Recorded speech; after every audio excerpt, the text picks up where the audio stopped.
Peace deal being negotiated in Switzerland with Ukraine and 90 other countries, minus Russia, China, India, and Brazil. This has got nothing to do with peace. It's got nothing to do with anything in reality. Putin's, well, we'll go for peace if you give us the four, the four provinces plus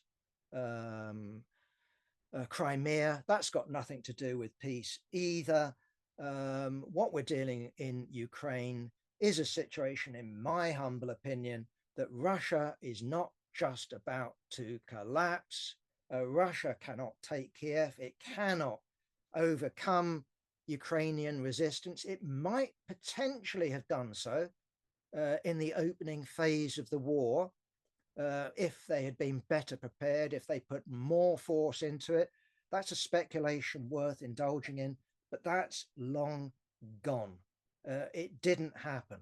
And what we now have is a situation where Russia is dug in deep, and whatever the United States says about Ukraine being allowed to use longer range missiles against Russia itself, that will not affect the outcome, nor will the delivery of F-16 fighters or Bradley fighting vehicles or Leopard 2 tanks.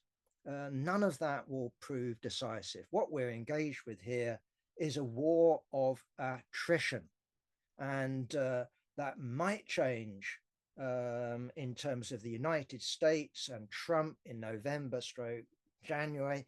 I'm not convinced of that. I'm not convinced of his 24 hours, but we wait and see. Leaving that one aside, I think if you were a strategist in the United States, you wouldn't be displeased about what's going on in Ukraine at the moment.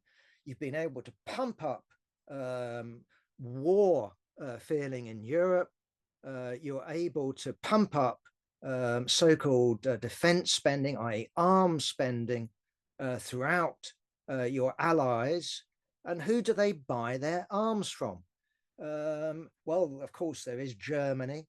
There's a little bit of France, a little bit of Britain, a little bit of Sweden, but the bulk of NATO armaments, the bulk of what Ukraine is using, the bulk of what it will use with this latest 50 billion tranche of former, interest from Russian money that's been seized.